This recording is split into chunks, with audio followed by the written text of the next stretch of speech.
السلام عليكم، مرحبا بكم معايا في مطبخ كراميل 48. ولعشاق الطواجن، واحد الطاجين اللي كيجينا خفيف بنين ودغيا كنوجدوه وكيجينا في قمه اللذه. طاجين ديال السوسيس والبطاطا، نزيدو معاه بصيله ومع الفلافل، يا سلام.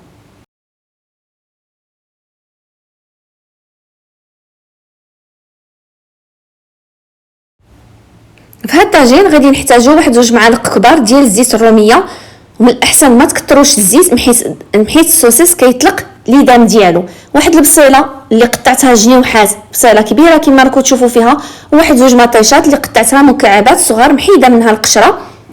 ونديروا الفلافل اللي كانوا عندكم، كانت عندي هنايا حمراء وصفراء وخضراء شويه، اللي كانت عندكم ديروها. نقليو مزيان هذيك البصيله، نزيدوا عليها القزبر، واحد المعلقه كبيره ما بين القزبر والمعدنوس والثومه، نقليوهم مزيان حتى كنشوفوا هذيك البصله تحمر لينا. ضروري ما البصله تحمر لينا باش الطاجين تاعنا كيجينا بنين. نغطيو عليه ونخليوه واحد 5 دقائق ونرجعوا له.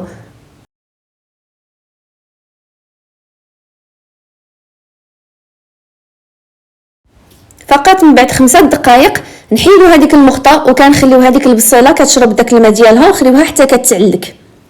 السوسيس اللي عندي هنايا ديروا الكميه اللي كانت عندكم، نقطعوه طريفات صغار ونخليوه جانبا حتى كطيب ليا ديك البطاطا اللي غادي نرميها عاده مع الطاجين. وهنا كنبغي نشكر بزاف الاخوات والاخوه اللي كيخليو لي اللايكات ديالهم والتعاليق الزوينه، كنقول لكم جزاكم الله كل خير. وما تنساوش تشاركوا بالقناه باش كيوصلكم كل جديد. البصيله وقفات هنايا تحمرات ووقفات، ندير واحد المعلقه صغيره عامره ديال مطيشه تاع الحك، وواحد المعلقه كبيره ولا 2 معالق ديال صلصه الطماطم. البطاطا عندي هنايا غير خضره، قطعتها مكعبات صغار وغسلتهم. غادي نخلط كلشي مزيان ونغطي عليها حتى ديك البطاطا كطيب. وبالنسبه للعطريه فقط كنحتاج غير الملحه على حساب القياس، ديروا على حساب قياسكم، شويه نتاع الكمون وشويه نتاع الابزار، شويه نتاع التحميره. ما نكثروش بزاف ديال العطريه لانه راها غير السوسيس كيكون يعني مجهد في العطريه ديالو. صافي كنخلط مزيان هذيك العطريه مع هذيك البطاطا ونغطي عليها واحد ربع ساعه وكتلقاو هذيك البطاطا طابت.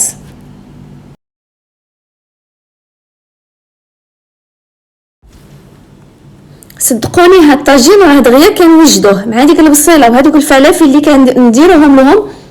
البطاطا والسوسيس كيجي في قمه اللذه، غير جربوه وردوا عليا، ولكن اللي يجربوا يعني يرجع يرد عليا في التعاليق. شوفوا معايا ما شاء الله، غير من هنايا كتبان لكم ديك التعليكه هذيك تاع مطيشه والبصيله كلشي معلك.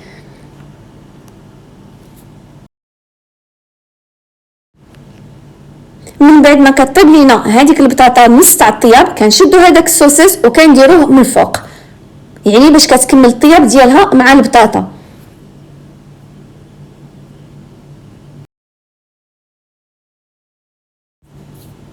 وضروري ما كنزيدوا لها واحد الحبات ديال الزيتون باش كتزيدها بنه على بنه.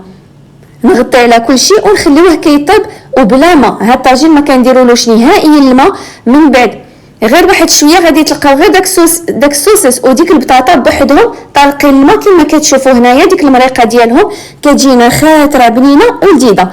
هنايا بغيتو كتجمروا الطاجين تاعكم خليوه حتى كيوقف على الزيت ديالو، بغيتو تخليو فيه ديك المريقه خليوها.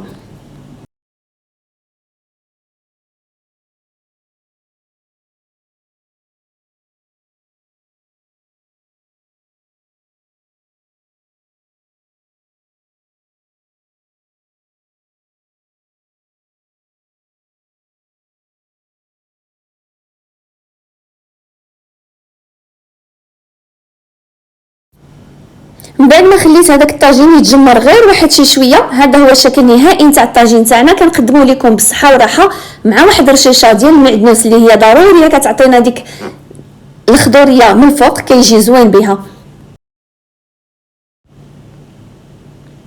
نتمنى الفيديو نتاع اليوم ينال الاعجاب تاعكم. ونشوفوا معايا هنايا ما شاء الله هذاك السوسيسون وهذيك البطاطا في الطبسيل كتجينا مريقه بنينه معلكه وخاطره. كنقول لكم دمتم في حفظ الرحمن، مع السلامه والى فيديو